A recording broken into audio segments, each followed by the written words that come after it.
लोकाभिरामं रणरङ्गधीरं राजीवनेत्रं रघुवंशनाथं कारुण्यरूपं करुणाकरन्तं श्रीरामचन्द्रं शरणं प्रपद्ये। मनोजवं मारुततुल्यवेगं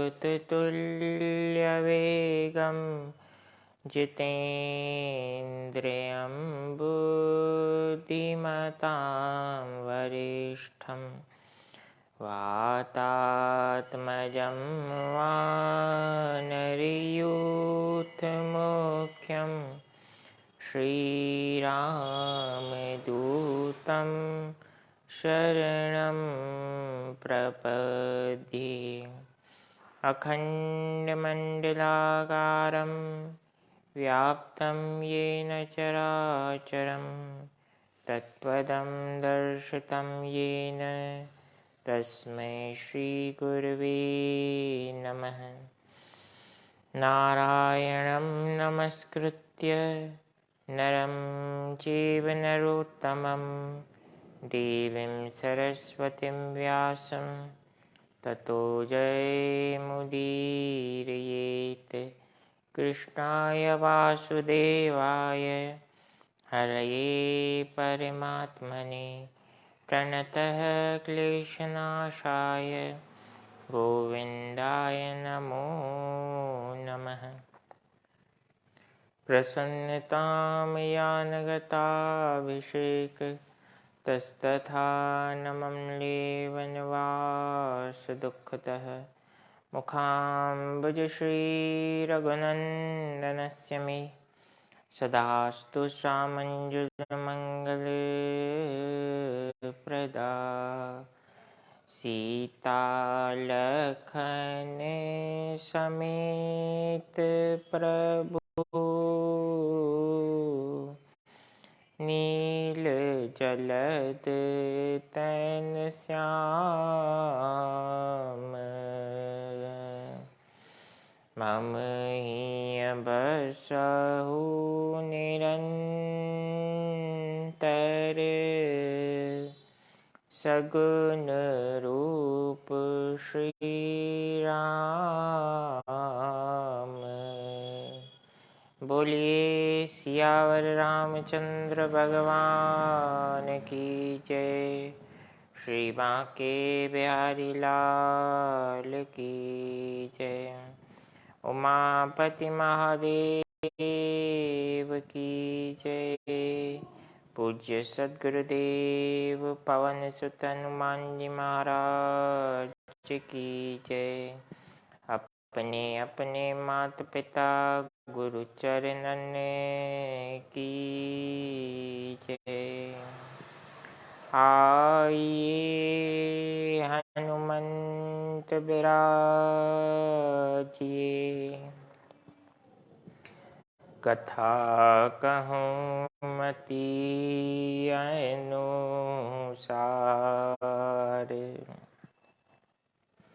प्रेम सहित गादी धरूं।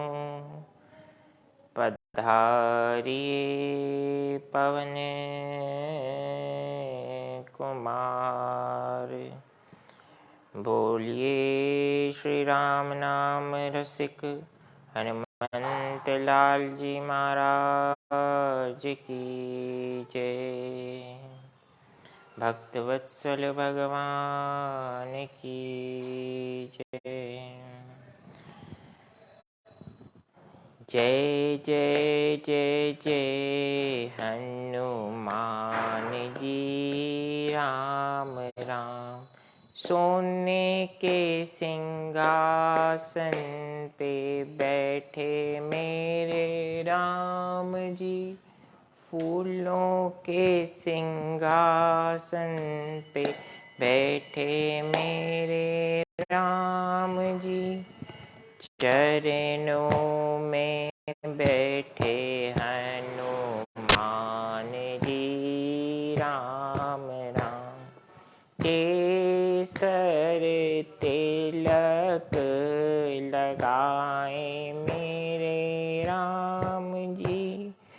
लाल सिंदूर हनुमान जी राम राम।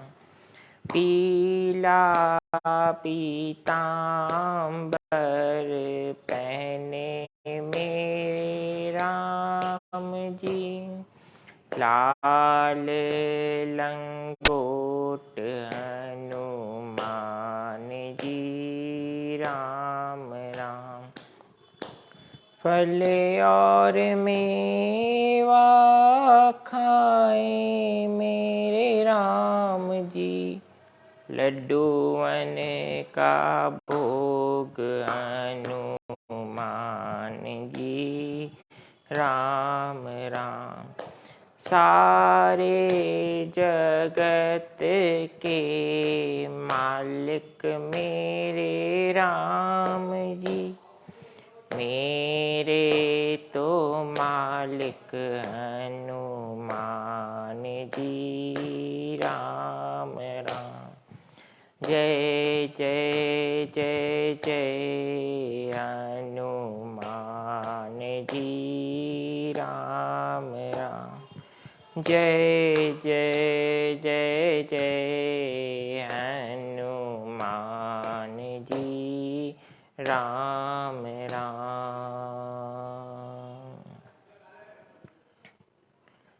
परम पिता परमात्मा भगवान श्री सीताराम जी को नमन करते हुए भगवान श्री राधे श्याम जी को प्रणाम कर, भगवान उमापति महादेव को दंडवत नमन कर, श्री राम कथा के आज के कथा प्रसंग में परमपिता परमात्मा के ही प्रेरणा से प्रवेश करते हैं। भगवान की अहेतुक कृपा जब जीव पर होती है तब जीव को भगवत कथा श्रवण करने का अवसर मिलता है। बंधुओं, सर्वप्रथम समझें कि भगवत कथा सुनने का सबसे बड़ा लाभ, द मोस्ट इम्पोर्टेंट प्रॉफिट या बेनिफिट क्या है? भगवान की कथा श्रवण करने का सबसे बड़ा लाभ और जो इंस्टेंट बेनिफिट होता है, तत्काल प्रभाव से जो व्यक्ति को फायदा मिलता है, वह है संसारी व्यथाओं से मुक्ति। व्यक्ति के स्वभाव में भगवान की कथा सुनने के पश्चात अगर वास्तव में उस जीव ने कथा श्रवण की है तो उसके जीवन में सबसे बड़ा परिवर्तन आता है। वह जीव संसारी निंदाओं और संसारी वाद विवाद रूपी व्यथाओं से स्वयं को ऊपर उठाता है और भगवान के पवित्र नाम का आश्रय लेता है। कैसे लेता है? सिया राम जय राम जय जय राम। सिया राम जय राम जय जय राम। सिया राम जय राम जय जय राम। सिया राम जय राम जय जय राम। सिया राम जय राम जय जय राम। सिया राम जय राम जय जय राम। सिया राम जय राम जय जय राम। सिया राम जय राम जय जय राम।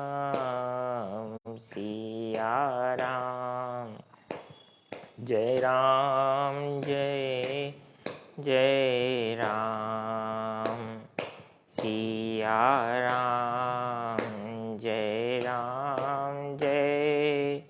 जय राम। हनुमान जी भी जब लंका में पहुंचने के लिए समुद्र लंघन की यात्रा को प्रारंभ करते हैं तो उनके मन में भी राम नाम का सतत स्मरण और मुख पर राम नाम का जाप चल रहा है।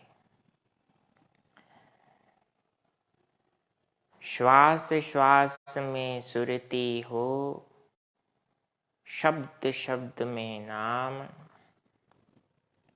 बिंदु बिंदु में विरह हो, रोम रोम में राम। हनुमान जी राम काज करने निकले हैं तो कल की कथा में आप सबने श्रवण किया किस प्रकार से मैनाक पर्वत ने आतिथ्य स्वीकार करने का आह्वान किया। हनुमान जी ने उन्हें स्पर्श कर प्रणाम कर उनके आतिथ्य को मानसी रूप से स्वीकार किया और कहा, भाई मैं ना करता हूँ क्योंकि राम काज की मोही कहाँ विश्राम। जब तक प्रभु काज ना कर लूँ भाई मैं नाक, तब तक मेरे जीवन में विश्राम शब्द का भी प्रवेश करना वर्जित है। फिर भी आपने अपने सात्विक आचरण से मुझे आतिथ्य प्रदान करने का भाव मन में लाया, उसका मैं सम्मान करता हूँ। जय श्री राम कहकर हनुमान जी आगे बढ़े। देवताओं ने हनुमान जी की परीक्षा करने के लिए माता सुरसा को भेजा। माता सुरसा ने किस प्रकार से हनुमान जी की परीक्षा ली, हनुमान जी किस प्रकार से उसमें उत्तीर्ण हुए, वह कथा भी कल गाई गई। उस कथा का उपसंहार प्रारंभ करते हैं। माता सुरसा ने आशीर्वाद दिया है हनुमान जी को कि पुत्र तुम विजयी हो, क्योंकि तुम्हारे मन में श्री राम का वास है और जिसके मन में राम समाते हैं उसकी विजय तो सुनिश्चित है। There is no doubt about it. Hanuman ji माता सुरसा को प्रणाम करते हैं और आगे बढ़ते हैं। अब तीसरा विघ्न हनुमान जी को इस समुद्र लंघन की यात्रा में आया है। और वह विघ्न क्या है? वह विघ्न दिखता नहीं, किंतु विघ्न करता है। ये तीसरा विघ्न भौतिक ताप के रूप में, जिस प्रकार से संसार में कई प्रकार के विघ्न व्यक्ति के सामने आते हैं, सबसे बड़ा तो कलिकाल में विघ्न है छद्मवाद और छल कपट। श्री राम भी उसी भक्त को अपना आशीर्वाद देते हैं जो इन नकारात्मक भावों को अपने मन से सदा सर्वदा के लिए निकाल फेंके। छद्मवाद यानी धोखा देने का भाव मन में ना हो। छल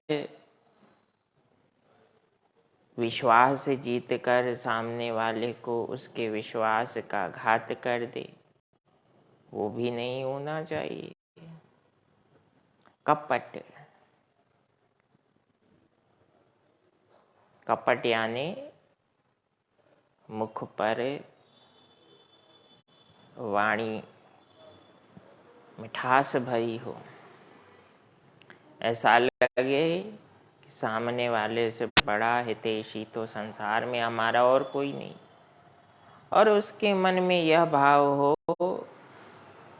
कि जिससे बात कर रहा हूं उसका समूल नाश करूं, तो ऐसे कपट के आचरण को भी जो जीव जीता है, श्री राम को वह नहीं सुहाता। वो जीव श्री राम के दंड का पात्र होता है। तो इन बातों का ध्यान हमें देना है अपने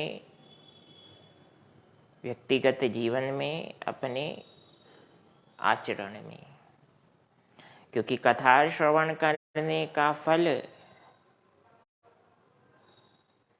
जो प्रारंभ में आपने सुना, जीवन में परिवर्तन आना, वो तभी संभव है जब आप मन से कथा को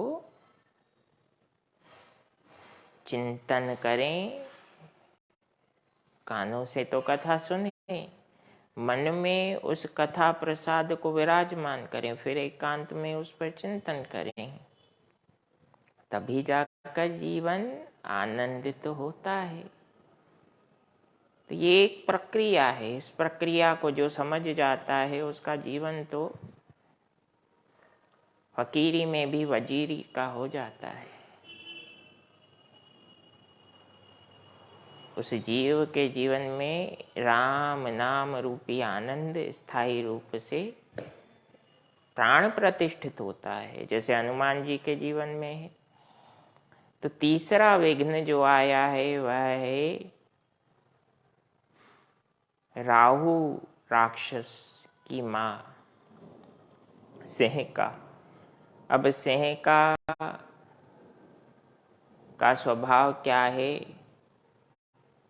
छल से, कपट से और षड्यंत्र द्वारा प्री प्लानिंग करते हुए आकाश में उड़ने वाले पक्षियों की जब छाया समुद्र पर पड़ती है तो भीतर से घात लगाकर उन पक्षियों की छाया को वह सिंह का पकड़ लेती है, अपने वश में कर लेती है। अब छाया वश में आ गई, तो पक्षी न पीछे हो पाए न आगे हो पाए, और उन्हें पकड़कर समुद्र में खींच लेती और उनका भक्षण करती। ये उस सिंह का, राक्षसी का स्वभाव भी था और आचरण भी था। कई जीव भी तो संसार में छद्म स्वभाव का आचरण करते हुए दूसरों को दुख देते हैं, तो उन्हें भी सिंहिका का स्वरूप ही जानिए। और सिंहिका का अंत कैसे होता है उसे भी श्रवण कर लीजिएगा। हनुमान जी आकाश मार्ग से समुद्र को पार करने के लिए तीव्रता से बढ़ रहे हैं। सिंह का राक्षसी ने देखा ये तो कोई बहुत बड़ा जीव दिख रहा है, आज तक मैंने ऐसा तो भोजन किया नहीं, चलो इसकी जो परछाई समुद्र पर पड़ रही है उसे पकड़ो। पकड़ा तो हनुमान जी देखने लगे। अब हनुमान जी साधारण पक्षी तो है नहीं कि उन्हें सिंह का पकड़ सके। हनुमान जी ने मुष्टिका का ऐसा प्रहार किया जय श्री राम कहकर कि सिंहिका के प्राण निकल गए। तो जो सिंहिका का आचरण जीता है उस जीव का परिणाम भी वैसा ही होता है जैसा सिंहिका का हुआ। अब हनुमान जी आगे बढ़े, 3 प्रकार के विघ्नों को श्री राम कृपा से और अपने कर्म योग द्वारा, अपने सबसे बड़े निश्चय कि राम काज कीने बिनु मोहि का विश्राम, उसे सिद्ध करते हुए सद्गुरुदेव आगे बढ़े हैं। हनुमान जी समुद्र को लांघकर लंका के तट पर उतरे, समुद्र के दूसरे किनारे पर उतरे हैं। अब पवन सुत सुबेल पर्वत के यहाँ से निहारते हैं, अपना आकार छोटा कर लेते हैं, तो देखते हैं चारों ओर कड़ी पहरेदारी है सुरक्षा कर्मियों की। एक से बढ़कर एक बलवान राक्षस पहरेदार हैं। राक्षस का अर्थ ही है रक्षा करने वाले, किंतु रक्षा करने वाले के मन में यह भाव आ जाए कि ये तो मेरा ही एकाधिकार है, तो फिर वो रक्षक से राक्षस बन जाता है। राक्षस पहरेदारी कर रहे हैं और हनुमान जी ने निहारा कि उन पहरेदारों द्वारा जिस परकोटे की रक्षा की जा रही है, जिस किले की रक्षा की जा रही है, उसके भीतर स्वर्ण की बनी हुई लंका है। लंका में असंख्य अनगिनत छोटे बड़े हर प्रकार के सोने के महल हैं। हनुमान जी ने विचार किया कि समय पाकर उचित समय पर ही मैं श्री राम कृपा से लंका में प्रवेश करूं। हनुमान जी उचित समय पाकर अर्धरात्रि को प्रवेश करते हैं। अर्धरात्रि को क्यों? क्योंकि अर्धरात्रि को नींद भी तो गहरी आती है, निद्रा देवी भी तो आराम करने के लिए प्रोत्साहित करती है। मसक समान रूप कपि धरी, लंक ही चलेऊ सुमेरी नर हरि। हनुमान जी बहुत छोटा सा स्वरूप धारण करते हैं जो आसानी से दिखाई ना दे, एक मच्छर के समान। उस स्वरूप को धारण कर पवन सुत ने धीरे धीरे धीरे करते हुए कई राक्षस सैनिकों और पहरेदारों को पार किया है। उनकी सुरक्षा को पार कर जब वे लंका में प्रवेश करने के अंतिम द्वार पर पहुंचे तो हनुमान जी को एक बड़ी भारी सी आवाज सुनाई देती है। वह आवाज किसी स्त्री की है और कहती है, रे चोर, कौन प्रवेश कर रहा है लंका में बिना मुझसे अनुमति लिए? यहाँ पर तो स्वयं राक्षस राज रावण भी मुझसे अनुमति लेकर ही प्रवेश करते हैं। ऐसा कौन जीव है जिसे लंकिनी का भय नहीं है? हनुमान जी ने जय श्री राम कहकर वास्तविक स्वरूप धारण किया और मुष्टिका का प्रहार किया है। लंकिनी के मुख से रुधिर बहा है, रक्त बहा है और लंकिनी विचारने लगी कि लगता है ब्रह्मा जी ने जो बात मुझे कही थी वह समय आ चुका है। हनुमान जी को हाथ जोड़कर लंकिनी कहती है कि हे परमपिता परमात्मा श्री हरि प्रभु श्री राम के सेवक, मैं आपको पहचान गई। हनुमान जी कहते हैं, देवी मुझे क्षमा करें, किंतु आपने जिन शब्दों का प्रयोग किया उसका दंड यही था।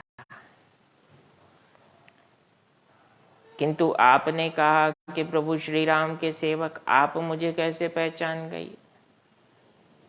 लंकिनी कहने लगी, पवन सुत, जब दशग्रीव रावण अपने भाइयों कुंभकर्ण और विभीषण के साथ कठोर तपस्या करने के लिए गए, ब्रह्मा जी को प्रसन्न किया, वरदान पाया, तो जब तीनों भाई वापस आने लगे, उस समय ब्रह्मा जी ने मुझे कहा था कि लंकिनी, याद रखना, जिस समय तुम्हें परमपिता परमात्मा श्री राम के सेवक द्वारा दंडित किया जाएगा, तो उस समय समझ लेना कि राक्षसों का अंत बहुत निकट है। तो लंकिनी कहने लगी कि परमात्मा की कृपा मुझ पर हुई है कि मैं उनके दूत का दर्शन कर पाई। किसी भी प्रकार से सत्संग मिले, भगवत भक्त की शरणागति मिले, तो वह तो उस परमात्मा की असीम कृपा ही है, उसका ही परिणाम है। लंकिनी को हनुमान जी ने कहा कि मैं प्रभु कार्य को सिद्ध करने आया हूँ, माता सीता की खोज करने, उन्हें संदेश देने, उनका संदेश लेने आया हूँ। आप मेरी सहायता करें, मैं अब निवेदन करता हूँ आपसे। माता लंकिनी कहने लगी, प्रवेशी नगर कीजे सब काजा, प्रवेशी नगर कीजे सब काजा, हृदय राखी कौशलपुर राजा, हृदय राखी कौशलपुर राजा, प्रवेशी नगर कीजे सब काजा, हृदय राखी कौशलपुर राजा, हृदय राखी कौशलपुर राजा। हे पवन सुत, आप श्री राम के दूत हैं, मैं आपको नमन करती हूँ। अब आपके मार्ग में कोई भी राक्षस बाधा नहीं डालेगा, क्योंकि मैं आपको अनुमति देती हूँ, जाइए प्रवेशी नगर में प्रवेश करें, लंका में प्रवेश करें। कीजिए सब काजा, जो कार्य करने आए हैं उसे निश्चिंत होकर कीजिए, किंतु कैसे? हृदय राखी कौशलपुर राजा, मन में जिस राम को अब तक विराजमान करते आए हैं, उन्हीं प्रभु श्री राम कौशलाधिपति, चक्रवर्तियों के भी चक्रवर्ती सम्राट श्री राम को मन में विराजमान करते हुए राम काज करें। आपका कार्य निश्चित रूप से सफल हो। देवी लंकिनी ने आशीर्वाद दिया है। जब आपके मार्ग में विघ्न करने वाले आपको आशीर्वाद दें, तो समझ लें कि आप पर श्री राम की कृपा है, और जिस पर कृपा राम की होती है उसका तो निश्चित रूप से भला ही भला है, उसका भी भला और उसके संग में आने वाले हर व्यक्ति का भला। हनुमान जी लंका में प्रवेश करते हैं, लंका की कथा को अगले कथा प्रसंग में गाएंगे। कथा विसर्जन होत है, सुनहु वीर हनुमान, राम लक्ष्मण जानकी, सदा करहु कल्याण। बोलिए भक्तवत्सल भगवान की जय। दीना बंधु दीनानाथ, सबकी डोरी प्रभु तेरे हाथ।